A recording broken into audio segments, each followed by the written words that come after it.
Welcome to the show this week. We're at the Geico headquarters in Bethesda, Maryland. We appreciate them allowing us to be here. With me today, I have a special crew also because it's a special show. But one thing not special is we brought Donna Hopkins back with the wrong sources. We got Gary Clark who says the ratings go up, but we found out from Masson they go down. But we did bring in an MVP of the league, one and only kicker, Mr. Mark Mosley. And later in the show, we have a special guest. His initials is JB. But you come back and check us out.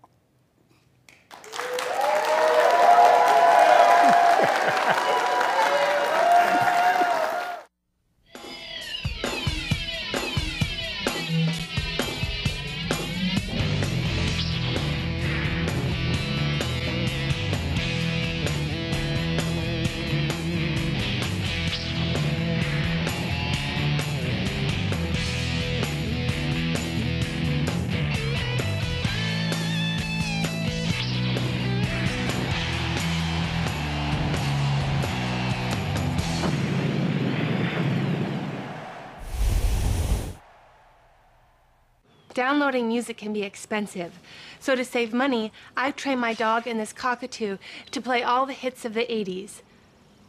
Hit it, Mr. Butters.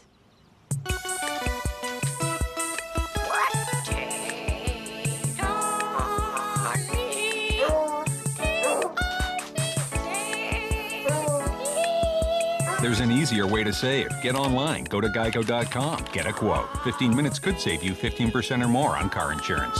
When it comes to buying a new car, savings is key. Buy right the first time, you'll save more in the long run.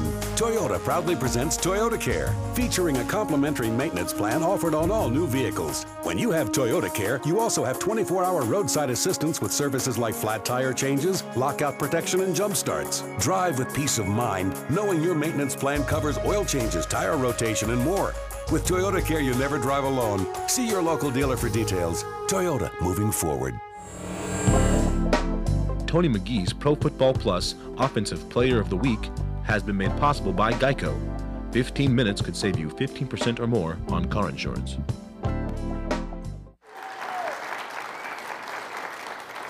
Thank you for that applause. We know that was for Gary Clark along, and we just thank you for coming and watching the rest of us. Let's talk a little bit about the first true statement you made of today's show. The first true. You look at that offense, as you guys saw coming back in, Fred Davis has 16 catches for 248 yards. They're utilizing the tight ends a lot in this offense more this year. What do you guys see as the difference, and why are they so successful? Well, I know, but I'm going to let Mark say. Yeah, thanks. Yeah, you're the wide receiver of the bunch here. That's what he's always talking about. I'm the kicker, right? and he's wanting me to answer that question. Well, primarily because I think that the key right now is the tight ends, they've actually put them in the game plan. You know, that's the big thing. Cooley now has been out of the game plan. And as you know, he was hurt at the beginning of the season, and he hasn't had but, 6 or 7 catches, I think, this whole season. But Davis, for some reason, they feel like he's, I guess, maybe got maybe healthier. He's got younger legs. He just seems to be getting open a lot more. So they're finding him. But I think Rex has done a good job of going to that second and third receiver a lot, and has been able to pick up Davis, who has been working himself open. Now, when you look at these tight ends and going against a Philadelphia team that their defense is hurting somewhat, Cooley is playing more of an H-back, is he not? At this point in time, they have them both in. You think this will help against a Philadelphia team? Yeah, because you got Chris Cooley, and Mark, the reason why he's not playing a lot more than he was last year is that he's been nicked up, and he's still nicked up. Your sources are this, you just saying I'm telling you, Tony, it's just because nobody would talk to you. But no, really, he's still nicked up, and he's not 100%. And you look at Fred Davis, who's a quicker, he's a better receiver right now, and Cooley is a better blocker. So they're going to have to utilize both of them as far as the passing game, because that's an area that the Redskins must improve in, is their passing game. Let's take a look at the running backs, and we call them the H2O. And you got 2 very good running backs. You got Hightower and Helu. And then now they've brought Terrain back in. That running game is starting to look like the one, Gary, that when you went to the Super Bowl, that's the kind of running game that they had. I know you're going to talk about receivers, but give the running backs a little play. They are running the ball well. They are, but quite honestly, it's probably have to defer to Mark again. This is more of like the offense that they was running in the 82 Super Bowl, 83 Super Bowl, where it was predicated a lot the run setting up the pass. my Super Bowls was the pass setting up the run, so it's a little different. But Mark can talk more about the But bringing Terrain back in, and you know, that's that freight train, and I tell you, the way he was running on that Sunday is the way that he ran last year when he's well. They're just concerned because he seems to get hurt quite a bit. It's amazing that Shanahan, no matter where he goes, he always comes up with good running backs. If you ever, everywhere he's been, he's always, and he's never faltered as far as, you know, he'll get rid of a running back real quick. I remember when Portis was in Denver and he was traded to Washington. He was their #1 running back, and he had little problems with Portis in Denver, and he out the door. Next year, he had another great running back in there. He just has a knack for finding good running backs, and right now we've got 3 really good running backs that I think any team in the league would have them as their starting running back. Now, do you start off with Philadelphia? Do you run these guys? Do you start Terrain, or do you run with all 3 of them? This is perfect. I mean, this is the perfect situation for the Redskins because the run defense of the Philadelphia Eagles has been giving up 140 yards per game. So the Redskins need to run the ball because this is key. I think you mix it up with both of them. I think Terrain basically should start because this is a brutal runner. He's a hard runner, and I think that you use all 3 of them. But this is the perfect situation for the Redskins going into this game against their run defense. Okay, let's get Gary Clark back involved here. Santana Moss having a great year. He's back in the mix, 21 catches for 246 yards. That opens up the field not only for the tight ends and help the running game and everything, does it not? But their whole receiving cast is good. I mean, their second receiver, their third receiver, their fourth receiver, their receivers they got a nice receiving core. I mean, Santana even told me that he feels very confident in all the receivers that they have, right down to the 5th receiver on their squad. Okay, now we have to say that if we look at the offensive line, it's very much improved. Philadelphia has a very aggressive defense. What do you think these guys have to do? Would they rather run the ball early, or do you go right at the passing aspect of the game? I think you run the ball early. Yeah, I agree. I think you got to go at them. I think you got to go at them on the ground. You run the ball.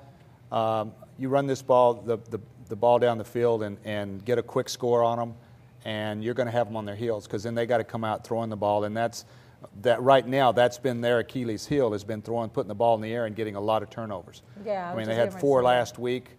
I think they had 3 the week before that. I mean, they're just getting a lot of turnovers, and we have a secondary right now that has a knack for bringing down the ball and interceptions. So let's. Now, some individuals are saying that Rex Grossman right now is the best quarterback in the NFC, or he's playing the best. I look at his turnovers and everything, and I do not agree with that. But what do you guys, give me an analogy of Rex, and how far can he take this team? You just said the magic word, Tony, is that he's turned over the ball. The first game, 2 turnovers. Next game, 2 to 3 turnovers a game. This is killing the Redskins right there. I think the lack of production as far as their passing game, they're averaging probably about 14 points. They can't go into play Philadelphia averaging that many points. They've got to get into the end zone. They struggle in the red zone also. He, to me, has to get better because he's got 10 turnovers already this season. He has to eliminate some of his mental decisions, some of the mental decisions that he's making. Other than that, he's playing okay, but the mental decisions sometimes, and holding on to the ball. If I know I'm not a runner and I'm a running quarterback, when I have to get rushed out of the pocket, I'm going to make sure I'm protecting the ball because he doesn't do a good job of holding on to it once he gets hit. Now, Mark, you know when we played, the one thing that Coach Gibbs hates is for anyone to make predictions or go beyond the game that is in front of you. Open his mouth. Rex came out, well, I'm not going to say that, but Rex came out in the preseason and said that the Redskins will win the NFC East. What are your thoughts about that? Right now, it looks like a pretty good prediction. Well, it looks like he's backing it up right now. But I want to back up real quick, and as far as Rex goes, I don't have any uneasy emotions about Rex. I think, there's been so much said about Rex and what he does in the fourth quarter and the mistakes he makes that I think right now that's still sitting on the back of his mind. And when he goes into the fourth quarter, he's still thinking about that. Once he gets over that hurdle, I think Rex is going to be a very, very good and one of the top quarterbacks in the league. He throws the ball as well as anybody I've seen. I don't know if you've watched him close, but he may not have the strongest arm, but he knows where to go with the football very quickly. I mean, he finds that receiver. He doesn't mess around. He finds the open receiver real fast, and he lets the ball go. Now, he takes a few chances every now and then, and because he doesn't have that strong arm, he can't force it in there like some quarterbacks. But I think once he gets over that stigma that's come from Chicago here to Washington with him, I think once that's over with, I think we're going to have a good quarterback there. But what you can't do when you go into a Philadelphia team that's wounded at this time, they're 1-4, even though Vic is still putting up the numbers. And what you have to be cognizant of, some of those interceptions that's occurring is not his fault. No. So he's coming in here. This is probably the most dangerous game they will have up until this time. And this is a game where the offensive line has to do a better job of blocking, pass blocking for Rex, because Rex has got pounded a little bit, just like Michael Vick. He's getting killed as far as his offensive line. But I think that the protection for the offensive line, the run offense is good, but the protection for the passing game has to be better for Rex, just to give him a little more time. I agree with you. I think this is probably the biggest game so far this year that our offensive line is going to play. They've got to play well. And two, these guys remember what happened last year. Yeah. And for Philadelphia, they remember what happened. Vic came in here last year and lit them up. Start their program over again because Vic did have such a good game last year. Before we take a break, tell me this. Rate the quarterbacks in the NFC. How do you rate them? Each of you tell me who you think is first, second, third, and fourth. Well, like I said, I know Vic has a lot of turnovers, but numbers-wise, he and Manning are pretty close. And Manning, they say, is playing pretty well, but he has a lot of turnovers also. Well, Manning right now probably is playing the best of the quarterbacks. I'd say Vic. I'm still going with Vic, too. I would say Vic. Everybody wants Vic because Vic is so exciting. But Vic makes a lot of mistakes. And when he's on, he's the best there is. But when he's not on, he kills. Now, when you say mistakes, why didn't you mention Dallas? Well, I'm not going to mention the quarterback's name on this. Well, Romo's not a. I think he's. I'm ashamed of you. You didn't mention Dallas, and you're a former Washington Redskin. I don't like Dallas either. That's why you didn't mention it. That's what I want to hear. I grew up in Texas, and I didn't like them when I was a kid in Texas, but. So we really overlooked. You know, I have a story about that. You know why I dislike them? I went to school down at Bishop College, and I was Texas All-American and stuff. I thought they were going to draft me. They worked me out one time and didn't even call me back. Same thing happened to me with Tex Schramm. Called me every day 2 weeks prior to the draft and said, we're going to draft you, we're going to draft you. And I was at Stephen F. Austin in Nacogdoches, Texas. And every day he called me and said, yeah, we're going to get you. All it was a ploy because they wanted to get me as a free. They wanted to sign me without having to draft me. And then I got drafted by the Eagles in the 14th round, and that really made me mad. So I really didn't like Dallas after that. So the Texas people didn't want you off. No, the Texas people didn't want us. But we know one thing about it. We're going to want you to want us more than you want them. I'm glad I'm here anyway. Now, that was a nice little saying there. We'll be back in a moment. We'll talk about the real facet of the team that makes everything happen and the most improved facet of the team and the greatest part of the team. We're talking defense. We'll be back in a moment.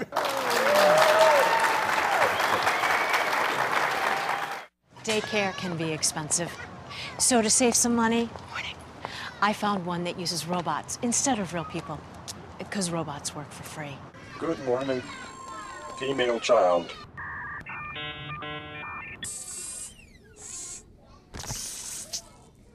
Are there flaws? Maybe. There's an easier way to save. Get online. Go to Geico.com. Get a quote. 15 minutes could save you 15% or more on car insurance. Tony McGee's Pro Football Plus wishes to thank Office Movers Incorporated, a Kane company, for our wonderful set pieces. For all your office furniture needs, visit the experts at officemovers.com.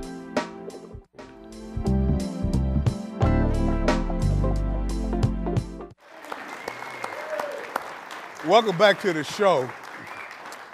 And just like Coach Shanahan, when you don't do your job on this show, we move you away from the show. So we had to make a roster move during the timeout. And we brought in some more talent, better talent, because the person that was here before, her sources were wrong. So what did we do? We went and got the host of CBS NFL Today, as well as Inside the NFL on Showtime. Not only that, he's just a great person. Welcome James Brown to the show. JB, now, they checked you your know name, what? JB. Well, first of all, now we know how much you love Donna, because that was inherent in what you said, right? There's no way in the world I'm going to have anything bad to say about Donna. You're not going to let it go. Oh, right? no, Donna does her job, and she does it thoroughly, too.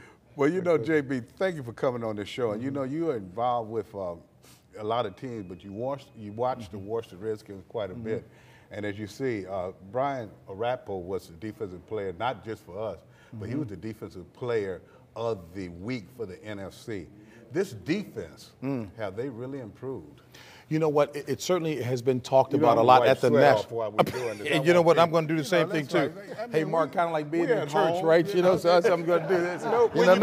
When you're preaching a good message, you have to wipe the sweat. Ooh, okay, let's do it. Now, you know what? We can't say this, right? I mean, Tony was saying, why are the two dark-skinned guys on the set sweating the most? You know what I'm saying? But I don't know. But they're being talked about a lot at the national level, and I think mostly because they're playing as a unit. And again, as Gary knows, I say this every time I come on the program. You guys are from the fraternity, so I'm just bringing an outsider's perspective on it because you know what's really happening. But we like that, though. Do you really? Okay, I appreciate that too, Mark. Don't we? Look at him, the outsider's perspective. The outsider's perspective. But they're playing as a unit. They're playing as one. Arakpo, Ryan Kerrigan is certainly winning over people around the league with his play as well too. But you know, let me go to an old timer in the squad. I love the kind of character that London Fletcher is. I mean, he is setting the tone. He's a very positive person. As a matter of fact, when they came off of the last victory, what do you all call it? Victory Monday, when the coach gives you Monday off? Yep. Exactly. London was saying, hey, fellas, we're not there yet. We haven't earned that. I would encourage all of us to come back in tomorrow, meaning Monday, to watch film to keep this thing going, and everybody was there. So that's the kind of tone that he sets, and I love him being a leader by example. Now, one thing that's really evident, this team, before last weekend, they were #1 in the NFL in sacks. They had 14. Over the past few years, this haven't happened, Mark. And you, even though you were a great kicker, you know that defensive line had to put pressure on for us to win. Last year, I don't think they had 14 the whole season, did they? I mean, literally. I mean, that was their big. Close. That was their big concern going into this year was their ability to get to the quarterback and put the pressure on him.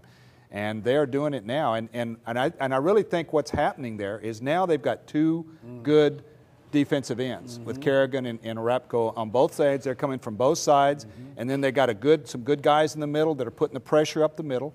And then they've got the linebackers that are covering back there. So, I mean, that's why this defense right now is what, third, fourth, I think, overall in the league. League. Number so, 5. I mean, they are playing it, and they're coming from being last in the league last year to one of the top 5 defensive teams in the league this year. And this is the first time since Greg Williams left that they really have gotten up that high. And I tell you what, they're really playing well. But you said, we look at it as the OK Corral. When you talk about Arapo and Kerrigan, those two guys bring the pressure from the outside. You got 2 young linebackers there. And Gary, you can see that makes a difference in this defense as opposed to what they had last year. What I like best about what the defense is doing is they're accepting a challenge when the challenge is there on a specific play or specific time. They tend to make the play when the play is necessary to be made. And that's so important. That's so important that you step up when the play has to be made, they make the play. And that's why we're winning football games now, as opposed to in the previous years, we didn't make those plays. And it was usually in the fourth quarter last year. In the last previous years, it was always in the fourth quarter that our defense let us down. We need to hold somebody. We need to stop a first down. We need to stop a drive. We need to stop them from going in fourth and they score. Now in fourth and they don't score. It's a big deal. Well, Tony, I'm sure that you know this, but why this year, especially in years past when there have been some marquee names, if you will, on the squad, but not getting it done, why now? What's changed about this squad now? Character. It's the character of the players. I don't know if it's just it's character, but also it's getting the right people to fit the scheme. Mentality. It's the blue-collar mentality. Right. Exactly. But that's what's always worked here in Washington. Whether it was Joe bringing it or George Allen bringing it, it was a blue-collar mentality. I'll bring in a guy that the fans have no clue who that person is, and all of a sudden they become a star on that team. Now, see, on our team, we had a blue collar, but Mark Mosley wore a white collar. And I always had a clean uniform. He may not want me to tell it, but the guy had a mirror on the wall to make sure his hair was right before he went out to practice. Am I lying? There you go. Hold on, did he look in the mirror before he went out in the field to kick? I had to. And every time, I don't know, I thought he was talking to somebody else. He was. But whatever he did, it worked. It worked. You know what I'm saying? Whatever he did, it worked. No, but we're joking about that. But I think that's what that team has, and just what we had. really were a team that we played together and we also enjoyed each other. Yeah. You see that on this team now. Let's take a look at their front seven.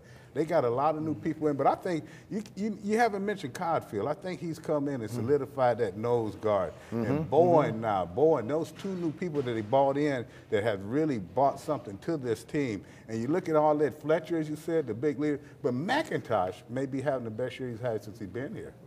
Oh, yeah. No, you can't say enough about the linebackers right now and the way they're playing. And we all know, I mean, going all the way back to our days, the linebacker in Washington has always been a key player on that defense. When we had you know, all those Okowitz and you know, some of those guys back there. Yeah, Lott. And I mean, they were guys that really didn't have big names, but they were always playing, making big plays. Monty Coleman. I was just seeing some special last night, and Monty is one of the top sackers. I think he's like number 3 in Redskins history, the number of sacks. He had 91 sacks in his career here in Washington. And he wasn't even a starting linebacker, as they call him. He was our 4th linebacker, but he was always in the game making big plays. But I think one of the key words that Tony said was team. Teamwork, yes. Exactly. Team. And again, for me, it goes back to that blue-collar mentality. Blue-collar individuals, they do things together. They get off to work together. They go to the pub together. They go have lunch. They do things together, and that bond is strong. So the point where when I'm playing on the team, you couldn't touch Ricky or Art, or you had a problem with me. It's just what it was because our 3 was a bond. Well, like you don't wanted miss. to humbug anyway. It didn't matter who they would touch it. He was just looking for somebody. Any of my teammates. You're right. Any one of my Gibbs teammates. on the sideline, so we know about it. But all joking aside, what will this front 7 have to do, JB, you think, against a Philadelphia team that is hurt? They're coming in here. They got Michael Vick, who's not playing as bad as his stats, and that person is hard to contain. They got a good running back, great receiver. This defensive front 7, what do you think they will have to do to be successful? You know, from a very general perspective, to continue what they've been doing, it's interesting to see how many folks from, again, a national perspective are high on the Redskins. Tony Dungy, the ex-coach of the Indianapolis Colts, he is high on the Redskins because they're playing as a unit. They're playing relatively error-free football. I know you've already talked about the offensive side of the ball already, but Philadelphia has not been able to protect Michael Vick as well as they should. I understand that Michael is still learning how to be a pocket passer. He still is the most exciting player there. He makes mistakes, hold the ball a little too long, but this is going to be a desperate Philadelphia team that Washington is going to be playing, so they cannot slack up on them at all. They are dangerous coming in here. Really dangerous. You know, you have to be concerned, and at the same time, you look at Washington, they are number 1 right now, but they also are playing a team right now that was supposed to be number 1. And the one thing that I'm really concerned with is those wide receivers. Well, with wide receivers, with Vic, that's always a point because he can do so many things to extend the play. That's the worst thing for a defensive back. If you allow me to extend the play as a receiver, I'm going to get open. If you allow me to run around for 4 seconds, 5 seconds, come on. That's time forever. But you have to keep a controlled rush. Everyone have to rush in their lanes. They can't try to go just get Vic. They got to stay in their lanes and mess his lanes up for throwing the ball as well as contain him and not let him use his legs to make big plays. Speaking of using your legs, we had a person get up and walk off the stage and they went out into the audience. I don't know if she was mad or anything, but she was taking questions like out here. Let's go to Donna Hopkins. You got a few questions for us, Donna. You know, Tony, you had to replace me with somebody great in JB. You just couldn't replace me with anybody. But right now, I've got Sylvia here for a question for the panel. Hi. So far, I've seen the Redskins beat the Cardinals and the Ravens. Not the Ravens, but the Cardinals. Okay?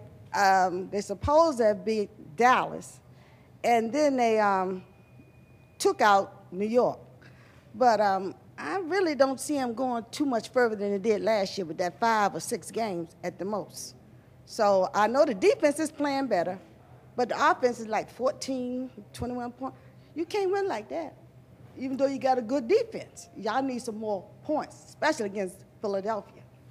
Because they may be hurting, but they're going to get what they want, and they need it.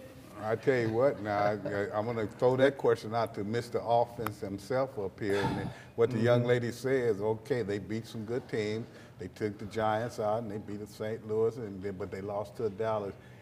Do you think they need more offense? Do you think the offense need to put more points up? Even though, and I must say this, they're doing better than they have in the last 3 or 4 years. Well, no, I think you always can have more offense. I think you can always score more points. That's your job, is to go out there and score points. But again, what I like about this team is similar to what we had in 1986, is they find a way to win. Right now, if I can win when I'm playing okay, I'm not playing great, I'm playing okay, that's a good football team, because I can win ugly when I'm just playing okay and I can still beat you.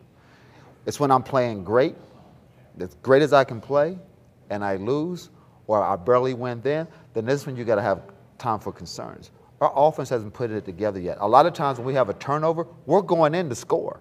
We're in the red area when we're having these turnovers. That's why it's a double hit. Like I lose field goals or a touchdown, and then they take the ball all the way back down the field. They get in the red area. They score a field goal or a touchdown. So stop the mental mistakes. You stop the mental mistakes, we score another 17 points easily. So we're averaging 30-some points a game as opposed to scoring 17 points a game. But Mark, isn't it important also, if you look at it, even though Philadelphia is 1-4, they're putting some numbers up on the board. Yeah, so that scoring is really going to be very important. Yeah, their offense is definitely scoring points. But now, I kind of have to disagree a little bit with the lady that we just spoke to, because I think our offense has been scoring points. I mean, we're up there. I mean, we should be getting close to that 20, 22, 23 points a game, and you do that, you should win a ball game. Anything over 14 points a game, I think you should be in the ball game somewhere. And I think they have been. It's just that they've had a lot of inopportune things happen at inopportune times for them that has created a problem for them. And but I think they've bounced back a lot.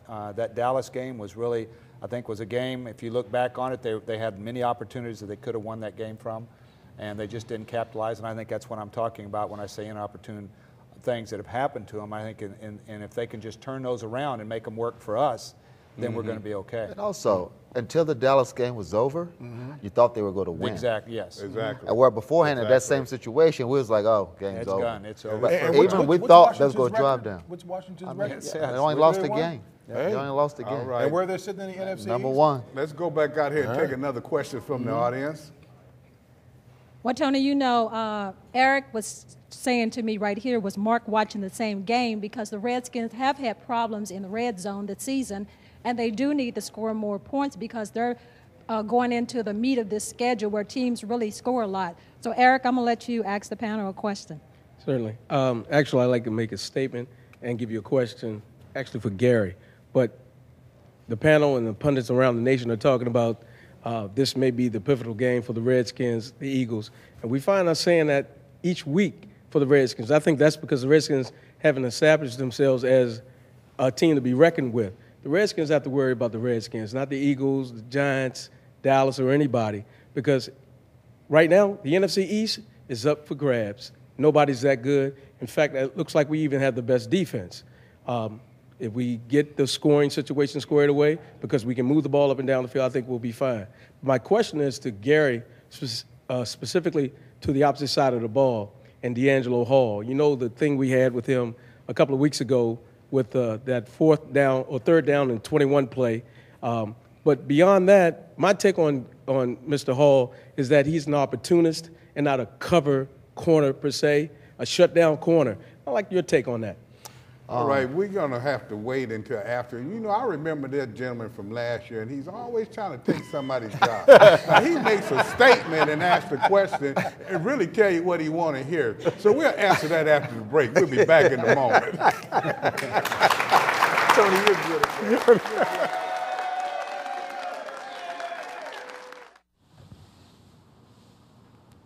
You said you'd get me on the field. I did get you on the field. You are Brian Arakpo, all-pro linebacker. Surely you could do better than this. Come on, sunshine. It's game time. Squad's waiting. This is embarrassing, Brian. They've got me on the bottom of the pyramid. You know what else is embarrassing? Paying too much for car insurance. Geico. 15 minutes could save you 15% or more on car insurance.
Tony McGee's Pro Football Plus Special Teams Player of the Week has been made possible by Geico.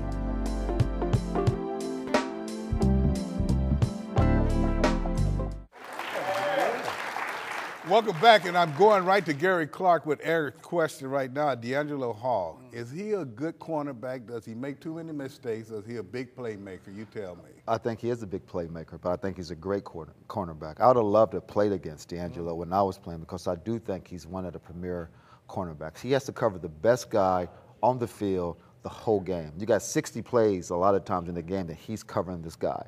You may see him mess up 3 times or 4 times in a game, if that much. But I think he's a good corner. JB, we always talk about 3 facets of the team, offense, defense, special teams. Do you see a big improvement in Washington's special teams?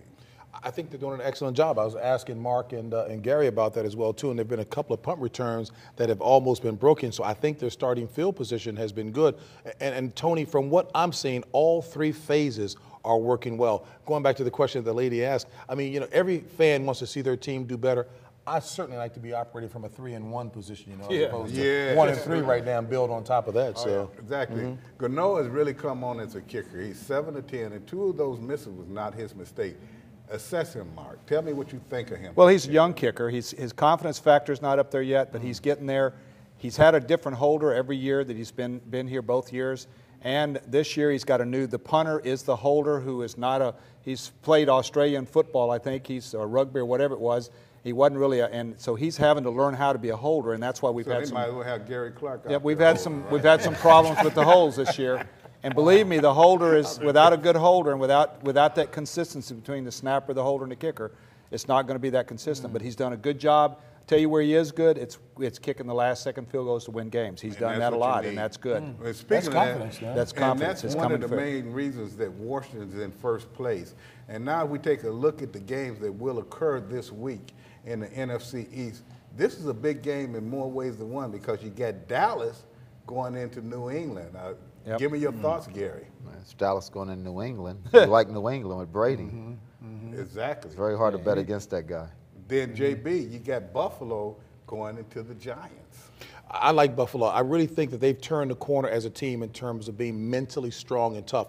Even last year, they were showing some signs of it, but they've turned that corner now. Mentally tough. I think Chan Gailey is doing an excellent job up there with that squad. Not a lot of marquee names either, but they're getting it done as a unit. But they're mentally tough, but Mark, they're giving up over 400 yards of offense. That's their key detail right now is defense. But their offense is scoring points. And their quarterback is doing a great job of finding open receivers all the time against every team. I mean, they've not had a problem scoring against anybody. New England's giving up an awful lot of points as well, too, defensively. So there are a number of teams around that don't have the best defense in place, but Belichick is showing how adjustable he is to maximize on what the strengths are of that squad. Offense. The same as, Exactly. Well, since the 3 of us played for Washington, I got to ask you this question. Philadelphia coming into Washington, what do you see? I think it's dangerous. You know, first of all, I'm a homer. I'm a Washington Redskins fan. There's no question about it. And the guys tease me about that being on the set. You can do that. You can do that. And, you know, when I worked over at Fox, Terry Bradshaw used to tease me because he could tell the difference between when Washington won or lost by, you know, how I was presenting the scores. So that's real world. I just think Philly is very dangerous. I'd hate to see them get it together. Hated the fact that Vince Young, a backup quarterback, is going to call them the dream team, and now they've got to cash the check, you understand? So, please. Yeah. Well, let's talk about it. You got Mike Vick coming in here, and he has an 87.7% quarterback rating, which is not bad, a few turnovers. Rusher McCoy is a very dangerous rusher. We know that.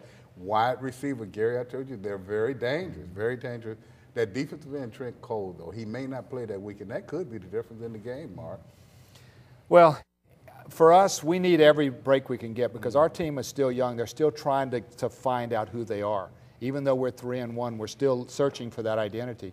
And I think they're getting close to finding it. And once and this could be the game that they do that with. If they come out and they play strong against the Eagles and they do good defense, good offense, and good special teams, and they prove that they're a good, solid team, I think then we'll know whether we've got a good team this year. Just don't get behind because Philadelphia has a bunch of track stars out there. Yeah. I mean, they play flat out 100-meter yard dash. I mean, you know, When They're Jamita Dash, never out of the game. Jackson, even last week, all of a sudden we thought was out. All of a sudden, bam, bam, like that quick. Jackson has always hurt us too. All right, now that we've gotten Eric with the statement and the question, we'll go back to the audience and see can we just get a question. Eric, you're not getting my job. I'm sorry to say, Tony, but you're not just going to get the question. And you talked about Philadelphia and what the Redskins had to do against Philadelphia. Michael Vick said today that he has to do some things. He's taken it upon himself. Even though he's turned the ball over 10 times, 9 last season and 10 times already, like James said, this is a dangerous team that wants to come in here and get this win. So I'm going to let James ask you the question. Yeah, you heard a lot in the preseason about, Grossman and Beck in the quarterback competition, and it fell to Grossman. And he's been playing okay, but you get the feeling that even several games in, that you still have a lot of people questioning whether he's really the president and the future of the franchise. I was wondering if you could just kind of talk to how much is he really going to be the future of the Redskins, or is he just kind of a placeholder until something better comes along? James was asking, he want to know, is Rex Grossman the answer? Is he the one you're looking for the future? Will it be Beck? Will it be Grossman? Or he just holding the place, as he said, holding position down to someone else get here? As long as you win, he's the guy. You're not going to change your form. The football players and coaches are all superstitious. As long as he wins, he's going to be the guy. So if I'm Rex, that's my motivation. As long as the Redskins keep winning, I'm going to be the starting quarterback. Well, you know what I don't think, and just to belabor the point, yes, I feel like right now he's a stopgap more than anything. I like what he's doing. I like that he knows this offense very well. He's played in the system before. But at the same time, I think they will be looking for a future quarterback. I think this coaching staff made a decision last year at the end of the year that they could get by with Rex another year or two, and then they brought in John Beck to help back that up a little bit, and they thought he might be able to do the job over Rex earlier. And this is my own. I don't have any insight or anything, but I think this team has stockpiled a lot of draft picks. I have a sneaky suspicion that this team is looking after this season that they're going to, if they have to give up every draft pick they have, they're going to go after Luck. Yeah, but we're also hearing that Indianapolis is going to do the same thing. I wouldn't. Well, somebody's going to get him. He's going to be a hot commodity, probably the hottest commodity that's been around in a long time. But I think, I read this. Dan Snyder. Dan's not one to back down to anybody. And I think Bruce and I think Coach Shanahan, I think in the back of their minds, if we have to give up every draft pick we have to somebody to get him, we will do that because we need a quarterback that's going to be here. He's going to be great, and he's going to be here for a long time. But a lot of times that's just a franchise quarterback. That's a mistake in our thinking because there's a difference between playing college football and professional football. It's like night and day. The transition is completely different. That's why you see a lot of Heisman come into the league, and they just Heisman. But I do think Luck's different. He was raised by Oliver Luck, his father, who was a good NFL quarterback. Now you're telling your age. He was a good NFL quarterback. He's just like Archie Brady, though. Exactly. Just like Brady's my guy. First of all, Brady, perfect example. Yeah. Before we heard it, we never thought Brady would even be anything. Before we take a break, guys, and we got to get to this, but our Sports Bar Challenge has become so big, and we're thinking about a trade next week, so you have to watch the show. We're getting ready to trade out. We got some roster moves. Donna's not the only one going, but this week's game, the Sports Bar Challenge, is Miami at the Jets. We got Hard Times Cafe of Fairfax, Crystal City Restaurant, Crystal City Sports Bar, Home Team Sports Bar at Frederick, Home Team Sports Bar, they both of Springfield, I think it is. And then you got Home Team Hickory, there's a Frederick. Everyone took the Jets. Now, I wonder why. I mean, Miami, don't they have a winning record, or have they won anything? I think it's the other way around. So, everyone took the Jets. It's heating up right now. So next week, we will have a change, and we will have a count. For now, we're going to take a little break. We have to pay some bills now, even though we're not paying them right. We'll be back in a moment. If buying American is important to you, then think about Toyota. Toyota's where my dad works. America's best-selling car is also America's most American-made car, Toyota Camry. Toyota's the team bus. Toyota built 8 models right here in America, including the Toyota Sienna, a 2011 IIHS top safety pick. Toyota is helping my economy. The Toyota Tundra ranks higher than the Chevy Silverado and the Ford F-150 when it comes to being American-made. Know that Toyota is driving the American dream.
Tony McGee's Pro Football Plus Stat of the Week has been made possible by Toyota.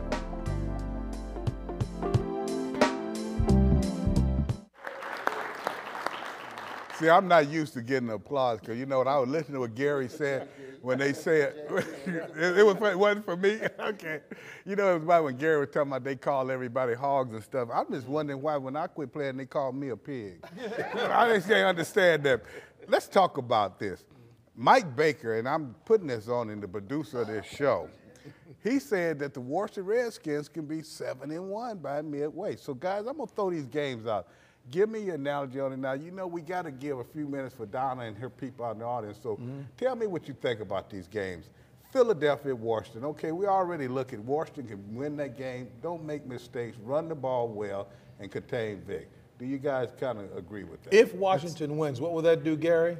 Oh, anytime you win a game and they'll be 4-1, your swagger gets big. The more you win, the better your confidence. It will carry you for 3 or 4 games that you're not supposed to win. And then you got to look at one game at a time. You can't look down the list like we're doing. But you start believing.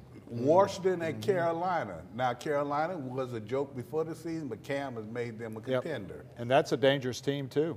They're young, but they're dangerous. Bill Cowher calls them the best 1-4 squad that he's seen. He likes what he's seeing there. Exactly. Bill Cowher, of course, the and ex-coach. they're never out of it. Okay, we got Washington at Buffalo. Now, a lot of people feel like because Buffalo is playing well and everything, anytime a defense gives up over 400 yards, they're very beatable. Yes. And I don't think, to be honest with you, I don't think their offense is going to do that against our defense. I really don't. I don't think they can do that against our defense. Is that game up in Buffalo? It's in Buffalo. Buffalo's that game, but Buffalo. I was going to say, what part of the year is that? Buffalo's very similar to us this year. That's the scary part about it. They seem to do whatever it takes to win. They tend to step up and win, even when they beat New England. Yards, but they also beat New England. Yeah, they can't do that. And they gave up that kind of yards against New England, who can score at will. If there's not 2 feet of snow on the ground, then Washington has a chance. Okay, I agree with that one. San Francisco at Washington. Oh, I always like us at the Fed. And if we've won up to that part, the swag is different. It's like by the time, when we went to win our last Super Bowl, by the time we got 8-0, I'd tell you across the line what play was going to run and tell you to stop it. Because you're swaggering in such a way that you believe that you're the better team. Gary, did you tell the defense our offensive line in the playoffs against Dallas, going corner, stop it. In '83 in that Dallas game, our offensive line was telling their defensive line, "We're coming at you. You got to be stop me." No question. I remember Russ Grimm saying that on the sideline against Denver. They did it again. Boston. Stop it. Yep. We're running this way. Here it comes again, boys. We're coming. You know why they were We're running Riggo right at you this time. To make sure they got out of the way. Okay, let's look at Washington against Division II Miami. Division II. They're struggling right now. I'm a 1 double A. Hey, watch that. Watch how you say it. I'm a 1 double A. They can win that game, and we shouldn't check it off. Okay, Dallas at Washington. Oh, we're going to win that. Payback. Exactly. Should have won the last one. Payback. And then Washington at Seattle, who now is showing that they can play. Yeah, but I think that was I'm not real confident in Seattle being the same team that they were this past weekend when we get there. I am too. And because they're going to have some more losses between now and then. Mark, and each of you tell me, what do you think they'll be at halftime? I think that there's a possibility they might lose, that they could lose another game, but it really depends on the players. If they don't keep and play with the same attitude they've been playing with, it could be terrible. But if they keep playing with the same attitude that we're not going to quit, we're going to play 4 quarters, and we're going to give it 100% every game, no matter what, then they could win all the rest of them. I think Philadelphia is the key. Yeah, I think Philadelphia is the key. You win that game, I'm sitting on top, the NFC East, I'm controlling my division. My swagger's different now. Right. I'm looking at everybody, bring it on. I want it, bring it on. And I would coach on what Gary is saying. Win the division game is critically important. And you know what? If they can win 3 of those games, I mean, Gary calls it swagger. The confidence is there, and that can carry the second half. It's still a long way to go. All right, well, let's print it down. JB didn't want to say it, but he said 6-2. All right, let's take another question. That's good. Let's take another question from the audience. You go with the math. And Tony, that part of the season that they're going into is not going to be a walk in the park, because you're talking about Philadelphia, Buffalo, and Carolina. These are teams that can score at will. So the Redskins are going to have to play a complete game if they're going to beat those teams, and it's not going to be an easy walk for them. Right now, I've got Joe. Question for you all. Recently, the league changes have made the league a little more quarterback-friendly and driven. Teams at the top of the pack, the Packers, Saints, Patriots, etc. So I'm wondering if the league, the days of the high-price running back are numbered. You talk about making it quarterback friendly. That's definitely an understatement. I know Gary would love to be playing in this, not to be touched. I mean, because Gary went across the middle when they would just, clothesline you in the whole 9 yards. So it is. I think Warren Sapp, my colleague at Inside the NFL, said it's like the Autobahn now. I mean, it is highway friendly in terms of what they're doing offensively. But Aaron Rodgers with the Green Bay Packers, Drew Brees with the New Orleans Saints, I mean, they can play, and they've got some weapons around them, so take nothing away from them. But Dan Marino would love to be playing in this game, in this league today, too. Well, the rules that's exactly right. Whereas the offense have a great opportunity, and not just quarterback friendly, they're making it pass friendly. And Gary, if you'd have played in this, you'd have had 1,200 catches. No question. I mean, because right now they're talking about how many interceptions that a quarterback may have in a game. But what it is, they're passing a lot more in a game. They're throwing, 40, 50 times now. No question. But to the questioner's point about the running back, I still think Bill Cowher says, you know what, you still have to have a ground attack. And Minnesota, as much as they were struggling, finally they give the ball to Adrian Peterson, who comes up with 3 touchdowns and 122 yards of ground. I mean, I still think there's a place. I mean, again, you guys play. I still think there's a place for having a powerful running game as There's well. always going to be a place for the running game, always. Okay. And you know when it is? Okay. Fourth quarter. When the temperature's 32 degrees. That's a big chance. How about that? Time in Buffalo in a couple of weeks. You need a running game. When it's time to get to the playoffs, and when you get in the playoffs, you need a running game. All that pass stuff goes out the wall. And in the NFC East, no question. It goes out. Okay, Donna, we get another question. Oh, you're about to ask us a question? It's about time we could give you some knowledge. They disappeared on me, Tony, but Buffalo, that game will be in Toronto. And when you look at the Redskins coming up, they've got some road games back-to-back. How difficult is that as far as going into this stretch of the season? And what's the key thing as far as the red zone where the Redskins are having problems scoring there? That's for anybody on the panel. And that's very true. They got games back-to-back. They got away games back-to-back, and they're going to Toronto. And then, Hold on. Did you say it's very true, agreeing with? Yeah, I'm agreeing with Donna. Somebody just you cut her off the team and then you agree with her. I was just curious. But sometimes you make a mistake. I was just curious. I acknowledge that. Okay. But they do have back-to-back games. They are having an unusual game with the Toronto game, as well as red zone has been a problem. You know what? They just go ahead, Mark. Yeah, the red zone is what you make of it. I mean, every team is going to have some problems in the red zone. Yes, and every week I hear you guys talk about it every week, and it must be 2/3 of the teams that you're talking about. They're saying, well, they're having trouble in the red zone. Well, that's because you're not going to score in the NFL every time you get inside the red zone. It's just not going to happen. Now, you're going to kick a lot of field goals, and that's over the last 20 years since I retired. Used to, if we attempted 18 to 20 field goals in a year, that was a lot. Now they're attempting 40, 50 field goals. I mean, you look at it, and if they miss more than 2 or 3 of those out of those 40-something field goals, they're looking for another kicker. Mose, you think you can still kick, man? I doubt it. Notice that wasn't a no. How about that? I doubt it. I mean, that's a yes. No, right? that was a modest yes. I would hate to have to try to know I had to get out there and do it again. It's changed. It's a different game now. But well, I just think that the pressure that they put on the kickers now, I mean, you've got to hit in the high 80s every year just to keep your job. Mark, in the NFL. Anyhow, well, but I kind of started that, but still, it's a lot different. Back in my day, we kicked outside in the snow and the rain and the slush and all that stuff, and you had to be able to. It wasn't indoors, it wasn't kicking off AstroTurf and all that stuff now, so that made a big difference. But now the expectations of the kicker is if you don't hit a remarkably high percentage of your field goals, like we're talking about Gano right now, he's 7 of 10.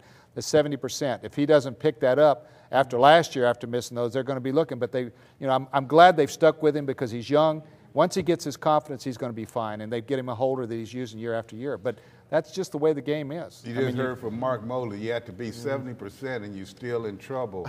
Now you kind of understand why Donna's not up here because she's about low 40. But now I have to say this. We're going to our last segment, and I hate to say this, we have our picks in it. Donna Hopkins has been 9-0 the last couple of weeks. Hit me in my mouth. I must be going crazy. We'll be back in a moment. Downloading music can be expensive.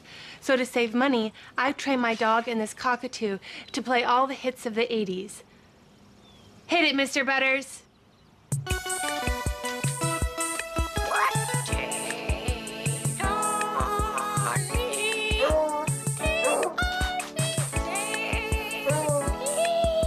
There's an easier way to save. Get online. Go to Geico.com. Get a quote. 15 minutes could save you 15% or more on car insurance.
Welcome back to the show, and what we're going to do our Warpath question of the week, and you know, it's a big question. It's one that we have to understand, and JB, I'm going to ask you.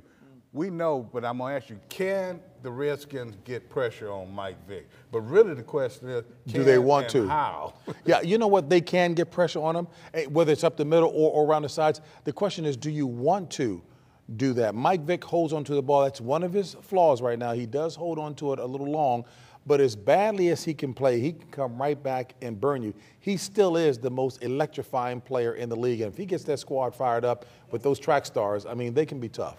All right, you heard it here from the JB. Okay, yeah. Speaking of the picks, I had to do this. Just slap me down a Hopkins ahead. The games of the week that we're picking is San Francisco at Detroit, Buffalo at the New York Giants, Houston at Baltimore, Dallas at New England, New Orleans at Tampa Bay.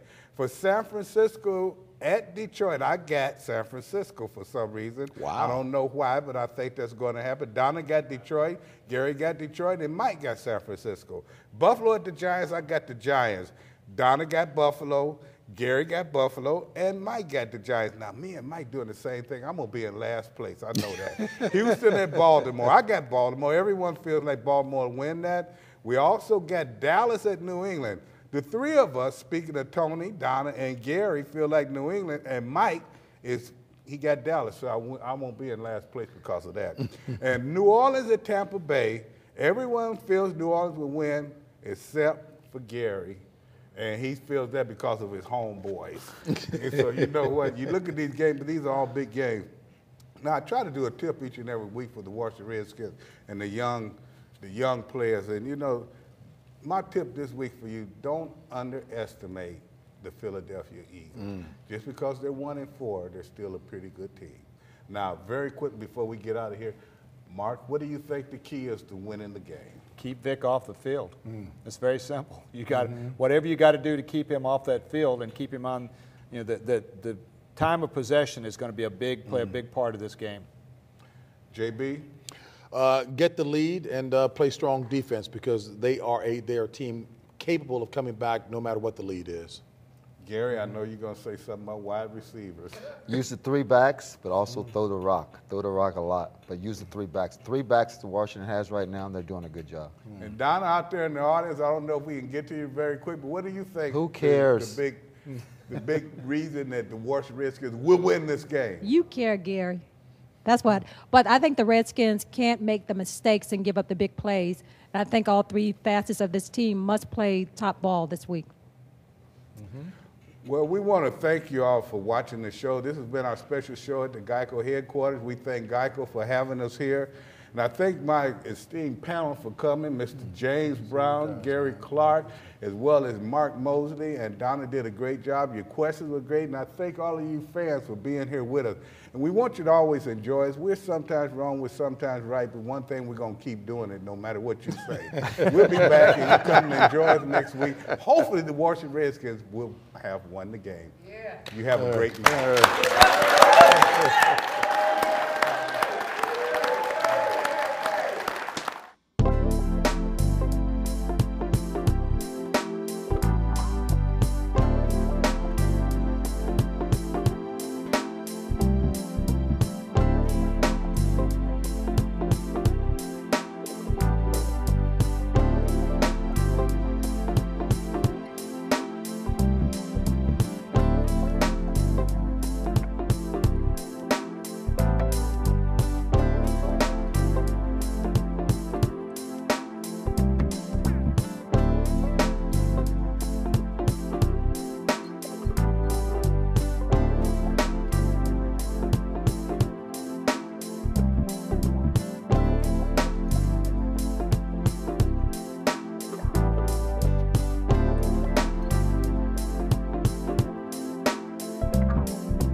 Join us for one of Tony McGee Pro Football Plus's appearances. On Saturday, October 15th, meet former place kicker and Pro Bowler Mark Mosley at the Big Home Show in Waldorf, Maryland. Appearance will be at 2 p.m. Then on Sunday, October 16th, meet former wide receiver and kick returner for the Washington Redskins, James Thrash, also at the Big Home Show in Waldorf, Maryland, also at 2 p.m. Then on Tuesday, October 18th, meet former linemen Raleigh McKenzie and Ed Simmons at the Alexandria Sportsman's Club. That appearance will be at 8 p.m. Then if you'd like to meet all the hosts of Tony McGee's Pro Football Plus, join us at O'Malley's at Dulles on November 13th and also again on December 8th with the time to be announced later. Join us for one of these spectacular appearances and meet all these former Redskins and stars.